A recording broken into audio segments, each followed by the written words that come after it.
जमील साहब, जो इस वक्त वाशिंगटन की सूरत हाल है उसके ऊपर चाहूँगा आपसे कुछ राय ली जाए। नेतन्याहू और ट्रंप जब आमने सामने बैठेंगे तो क्या कोई इस बात का इम्कान मौजूद है कि गज़ा में अमन के लिए, जंग बंदी के लिए वहाँ कोई बातचीत हो और उस पर नेतन्याहू को आमादा भी किया जाए? क्योंकि बाज़ लोग ये तज्जिया करते हैं कि कुछ टूटा फूटा सा हल तजवीज़ किया जाएगा गज़ा का, ताकि बाकी मुल्कों को अब्राहम अकॉर्ड के ऊपर दबाव में लाया जा सके। तो आपको लगता है कि कोई हल की तरफ जा सकता है गज़ा की सूरत हाल? मैं थोड़ा सा तारीख़ के पस मंज़र में सिर्फ 30 सेकंड में फिर आपके इसका सवाल के ऊपर मैं आ जाता हूँ। तारीख़ ये है कि जब 1897 में ज़ायोनिज़्म की बुनियाद रखी गई स्विट्ज़रलैंड में, तो वहाँ चंद फ़ैसले हुए जिसके तहत इज़राइल भी बना और जिसके तहत फिर मज़ीद ज़मीनें कब्ज़ा हुई। 554 देहात और शहरों को मस्मार करके फ़लस्तीनियों की 1948 में ज़मीन कब्ज़ा की गई, फिर 1967 में कब्ज़ा की गई। इसके बावजूद कि सिक्योरिटी काउंसिल के जो रेजोल्यूशन नंबर 242 है उसके तहत इज़राइल को ये पाबंद है चैप्टर 6 के तहत यूनाइटेड नेशन चार्टर के कि वो सारी ज़मीनें खाली करे, लेकिन बजाय सारी ज़मीनें वो खाली करने के गोलान हाइट समेत वो मज़ीद कब्ज़ा करता जा रहा है। और आपने देख लिया 7 अक्टूबर के बाद। अब इसका जवाब इस वक्त पहले ये देखें कि मजाज क्या है अमेरिका का और डोनाल्ड ट्रंप का, और उसके पस मंज़र में देख लें कि वहाँ जो इज़राइली लॉबी है जिस पे बड़ी किताब भी लिखी गई है और अमेरिका की सबसे मुस्तनद किताब है उस पर, जो वहाँ के प्रोफेसर हैं शिकागो के और बड़े बेहतरीन पॉलिटिकल साइंटिस्ट हैं, उन्होंने साबित कर दिया है कि किस तरह ताने बाने बुने गए हैं पूरे कांग्रेस के इर्द गिर्द और अमेरिकन प्रेसिडेंट के। इस बात को मैं इधर छोड़ते हुए मैं इस पर आ जाता हूँ कि डोनाल्ड ट्रंप का एक अलहदा मिजाज है। वो अपने पर्सनैलिटी से डोमिनेट भी करना चाहते हैं और किया भी। देखें, हमें क्रेडिट देना पड़ेगा कि इंडिया पाकिस्तान के हवाले से डोनाल्ड ट्रंप ने मीडिएट किया, पाकिस्तान ने एक्सेप्ट किया। इंडिया अभी तक मैं ना मानूँ 15 दफ़ा डोनाल्ड ट्रंप ने इसको रिपीट किया, फिर भी उसके बावजूद, जिसका कि उनको नुकसान भी हो रहा है इंडिया को। तो अब उसके बाद ईरान का, ये बात दुरुस्त है, जो भी नुकसान हुआ हमें पता है ईरान का। उसके बाद अगर उस पर सीज़ फायर हुआ तो डोनाल्ड ट्रंप के डायरेक्ट इंटरवेंशन से हुआ। अब गज़ा की बात कर लें। गज़ा की कोई उसकी एक तारीख़ है, ग्रेटर इज़राइल का एक मामला है और उस पर एक आइडियोलॉजी है पूरे इज़राइली लॉबी की और ज़ायोनिज़म की। तो उस पर ये पॉज नज़र आ रहा है कि इस हफ्ते अनाउंस हो जाएगा ये पॉज। मैं इसको पॉज कहूँगा जंग बंदी को, और वो भी यही कह रहे हैं 60 दिन की। 60 दिन की कोई जंग बंदी तो नहीं होती है ना, 60 दिन की तो पॉज है। और इस पॉज के बाद क्या होगा, हमास को यही है प्रॉब्लम।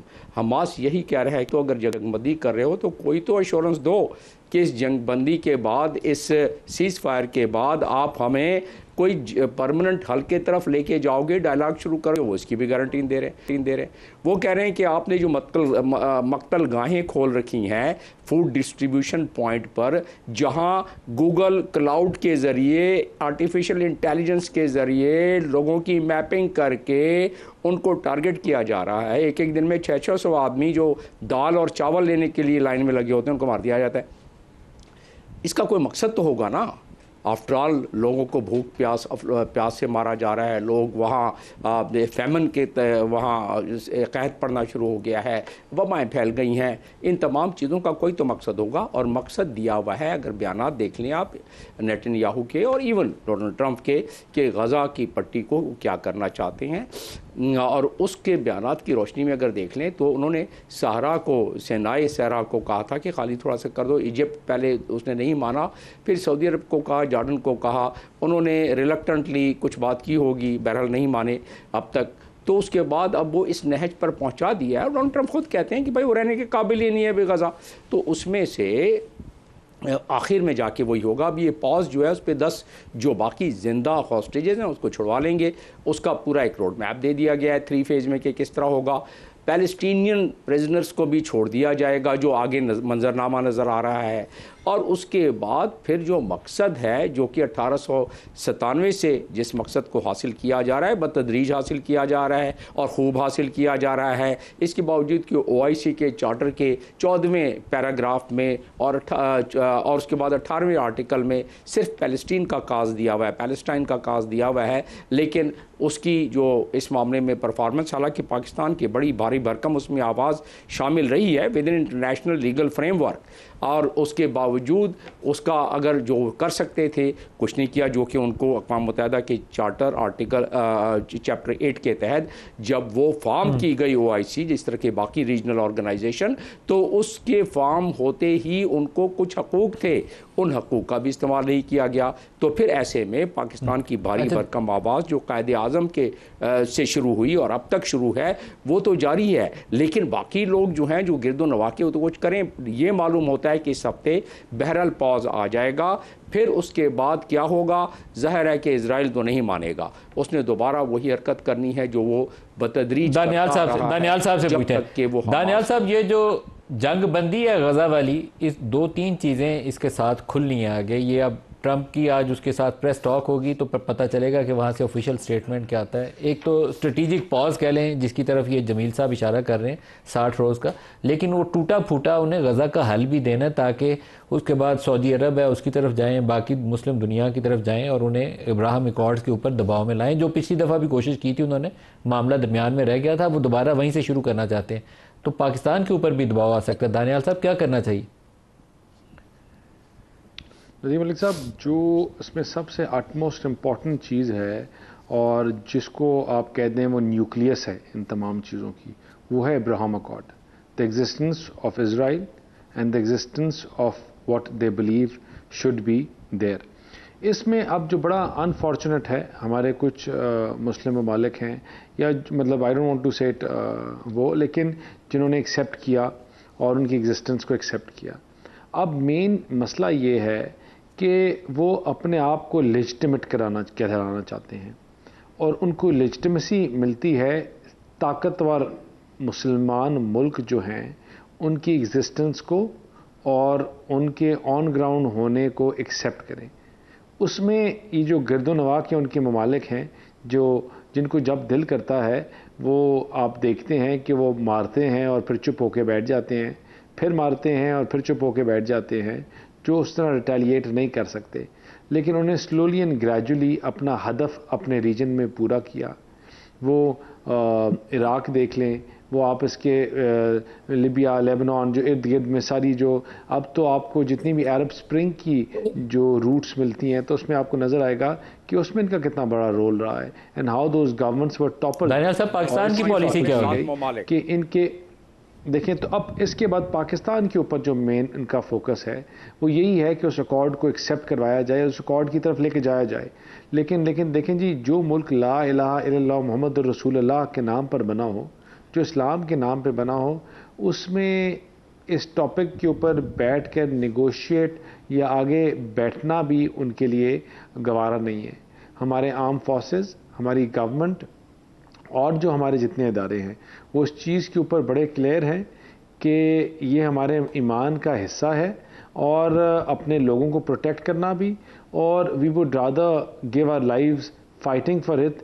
यहाँ सारे शहादत नोश करने को ज़्यादा इम्पोर्टेंस देंगे rather than coming on that page. तो आई थिंक कि ये जो इज़राइल की कैलकुलेशंस हैं वो उनकी मिस कैलकुलेशंस हैं, इसलिए क्योंकि आप शायद बिल्डिंगों दानियाल साहब बराह रास्त अगर स्टेटमेंट हो जाए तो वो मेरे ख्याल में वो मेरे तो हेडलाइन बन जाएगी। तो इसका मतलब ये है कि हमारी ऑफिशियल पोजीशन जो है हुकूमत की भी और हमारी इस्टेब्लिशमेंट की वो ये है कि हम किसी भी कीमत पर इसराइल को तस्लीम नहीं करेंगे। मैं आपकी ज़बानी सुनना चाहता हूँ। देखें नहीं, हमारी देखें क्योंकि ये मेरे स्केल से या मेरी पे स्केल से तो अबव की बात है, ठीक है ना। ये मुल्क की पॉलिसी है और इस पॉलिसी क्योंकि मैं एज अ स्पोक्स पर्सन भी बैठा हुआ तो I can't give that statement. लेकिन मैं ये चीज़ कह सकता हूँ बड़े वसूख के साथ कि जितने भी हमारे लीडरान हैं, जितने भी हमारे आज के अभी वो हैं हेड्स ऑफ स्टेट्स हैं, वो बड़े क्लियर हैं अब्राहम अकॉर्ड के ऊपर, उस पर कोई दूसरी राय नहीं है। और दूसरी बात कि उस जज्बे को जिस जज्बे से क्लैरिटी क्या है सर, और थोड़ा सा वही समझने की कोशिश कर रहा हूँ, थोड़ा सा एक्सप्लेन कर देंगे कि वो क्लैरिटी क्या है। ये है कि वो क्लैरिटी ये है कि जो मुल्क ला इलाहा इल्लल्लाह मुहम्मद रसूलुल्लाह के नाम पर बना हुआ है उसको कोई बम, कोई ताकत हरा नहीं सकती। बिल्डिंगें मस्मार करना या वो कर तो सकते हैं लेकिन उस जज्बे को नहीं हरा सकती। और पाकिस्तान जो है इसमें मुस्लिम उम्मा में पाकिस्तान ने पहले भी लीड ली, आगे भी लेगा, और हम किसी के प्रेशर में आकर ऐसी कोई चीज़ ना करना चाहते हैं, ना करेंगे। अच्छा इमरान इस्माइल साहब, आप तो तजर्बाकार आदमी हैं, बड़ी अरसे से सियासत में है। ये जब दबाव आएगा तो उसमें हमारा रिस्पांस क्या होगा और क्या स्ट्रेटजी होनी चाहिए? आमतौर पर बहुत से लोग कहते हैं कि एक रीजनल आपको ग्रुपिंग की शक्ल में अपनी पोजीशन स्ट्रेंथन करनी चाहिए ताकि आप मजबूत पांव पे खड़े हों, अकेला पाकिस्तान को दबाव में ना लाया जाए। आप कुछ रोशनी डालेंगे इसके ऊपर? नदीम मलिक साहब, बड़ी सेंसिटिव इशू है, इसलिए इसमें ज़रा बात करने में भी शायद इतनी आसानी ना हो। देखें, आपके प्रोग्राम में मैं देख रहा था कि डिफेंस मिनिस्टर साहब ख्वाजा आसिफ साहब जो हैं, उन्होंने फरमाया कि जी अगर ये इब्राहिम अकॉर्ड हमारे ऊपर आएगा तो Pakistan will decide in the best of its interest, whatever that means. उससे कई मायने निकल सकते हैं। एक मायने ये भी हो सकते हैं कि शायद अंदरूनी तौर पे तैयार हैं हम।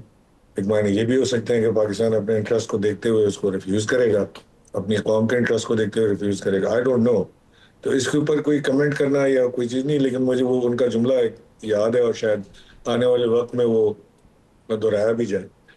हमारी सिचुएशन ये है कि इस वक्त जो ममालिक हैं दुनिया के दीगर, वो उनका झुकाव ये है कि इस वक्त इसराइल को तस्लीम किया जाए या कम से कम इब्राहिम अकॉर्ड के ऊपर जो है वो रजामंदी की जाए। और यूएई ऑलरेडी इब्राहिम को कर चुका है, सऊदी अरब भी उस तरफ देख रहा है। तो अगर ये सऊदी अरब और दीगर ममालिक तस्लीम करते हैं तो पाकिस्तान के लिए अकेला स्टैंड लेना एक डिफ़िकल्ट टास्क होगा कि पाकिस्तान इसको ले। लेकिन पाकिस्तान का एक क्लियर स्टैंड ये रहा है हमेशा से कि जब तक फ़लस्तीन का मसला हल नहीं होता, पाकिस्तान इसराइल को कबूल नहीं करेगा, इसराइल के एग्जिस्टेंस को कबूल नहीं करेगा। तो वो एक मामला जो पाकिस्तान का एक उसूली स्टैंड है, जो मौक़िफ़ है, वो मैं समझता हूँ कि उससे पाकिस्तान को नहीं हटना चाहिए। और अगर तो फ़लस्तीन का मसला फ़लस्तीनियों की ख्वाहिश के मुताबिक हल हो जाता है और उसमें दुनिया के दीगर ममालिक बैठते हैं, और तो उसके बाद फिर इस चीज़ के ऊपर बात हो सकती है। उससे पहले पाकिस्तान को इसके ऊपर ना अपनी कोई रजामंदी दिखानी चाहिए, ना ही पाकिस्तान को इसके ऊपर कोई ऐसा स्टैंड लेना चाहिए कि जिससे पाकिस्तान दुनिया भर में अकेला हो जाए। ये भी एक बड़ा मसला है, तो बड़े एक सोच समझ के संभल के इसके ऊपर चलने की ज़रूरत है। लेकिन ये फ़लस्तीन का मसला हल हुए बगैर इब्राहिम अकॉर्ड जो है, ये ना पाकिस्तानियों को कबूल होगा और ना मैं समझता हूँ कि इस वक्त हमारी सोच उस तरफ जा रही है। अच्छा, मैं आपको वो ख्वाजा आसिफ का आपने जिक्र किया, तो ख्वाजा आसिफ और राना सनाउल्लाह साहब, हमने दोनों सवाल पूछा और अभी दानियाल साहब ने भी कहा है कि पाकिस्तान देखेगा कि पाकिस्तान का क्या मफाद है और हम ताकतवर हैं, और मफाद का शायद इन्होंने तज़किरा नहीं किया, लेकिन उन्होंने कहा कि ला इलाहा इल्लल्लाह के ऊपर ये बना हुआ मुल्क है तो इसको कोई झुका नहीं सकता। लेकिन वो क्या क्लैरिटी है, मैं अभी तक भी उसमें क्लियर नहीं हूँ। एटलीस्ट मुझे उन सवाल से अभी तक वो क्लैरिटी नहीं मिली। 2+2=4 करके मैं जवाब नहीं दे सकता। दोनों मिनिस्टर्स जो हुकूमत को रिप्रेजेंट करते हैं, एक डिफेंस मिनिस्टर और दूसरे प्राइम मिनिस्टर के एडवाइज़र हैं, वो क्या कह रहे हैं सुनिएगा जी। इब्राहिम अकॉर्ड्स के ऊपर प्रेशर आएगा तो आप क्या करेंगे? हम अपना इंटरेस्ट वॉच करेंगे।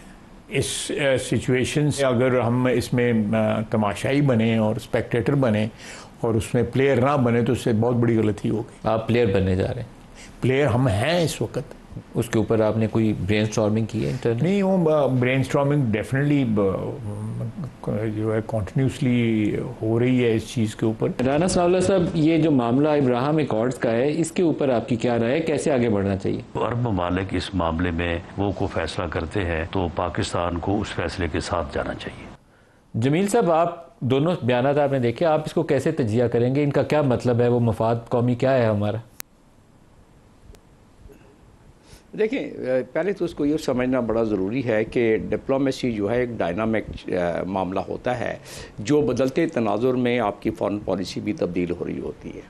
फिर वक्त आपकी फ़ॉरेन पॉलिसी यही है कि हम इंटरनेशनल लीगल फ्रेमवर्क के मुताबिक जो फ़ैसले हुए हैं और जिसमें ओस्लो अकॉर्ड भी मौजूद है, 2 स्टेट सॉल्यूशन, उसके अलावा हम उससे पीछे नहीं हटेंगे। इस वक्त तक हमारा मौक़िफ़ ये है। लेकिन जिस तरह बाकी पैनलिस्ट ने बात की, जिस तरह राना सनाउल्लाह ने बात की, जिस तरह हमारे डिफेंस मिनिस्टर ने बात की, वो जो उनका इशारा वही है कि ये जो बदलते हालात हैं दुनिया के जियोपॉलिटिकल, मैं एक बड़ा सिंपल सा सामने से मंजरनामा अगले 20 सेकंड में पेश कर देता हूँ। चाइना अगर इस ख्याल का हामिल है, रशिया अगर इस ख्याल का हामिल है, गल्फ़ कंट्री सारे इस ख्याल के हामिल हैं, तो फिर ऐसी सूरत में और फिर टू स्टेट थ्योरी के हवाले से या जो अक़वाम मुत्तहिदा के आर्टिकल 242 का मैंने हवाला दिया, जिसके तहत जो कब्ज़ा शुदा ज़मीन है फ़लस्तीन की वो उनको वापस कर दी जाती है, वेस्ट बैंक के इलाके में जो नई बस्तियाँ बसाई गई हैं उनको दोबारा ख़त्म किया जाता है, क्योंकि मुश्किल तो नज़र आता है। लेकिन अगर इब्राहिम अकॉर्ड को इम्प्लीमेंट करना है तो फिर ऐसी सूरत में जो दुनिया अक़वाम के सरबराहान और हुक्मरान हैं जो नज़र आते हैं कि इनक्लाइंड हैं इब्राहिम अकॉर्ड के हवाले से, उसको तस्लीम करने में, उसमें शामिल होने के में कुछ ने कर लिया, बाकी शामिल होने जा रहे हैं। तो ऐसी सूरत में बड़ी सिंपल सी बात है कि पाकिस्तान का जो उसूली मौक़िफ़ है, और जब ये पूरे के पूरे ममालिक जो मैंने आपको गिनवा दिए वो सारे के सारे उस तरफ इंक्लाइन होते हैं, तो पाकिस्तान कब तक इज्तनाब, लेकिन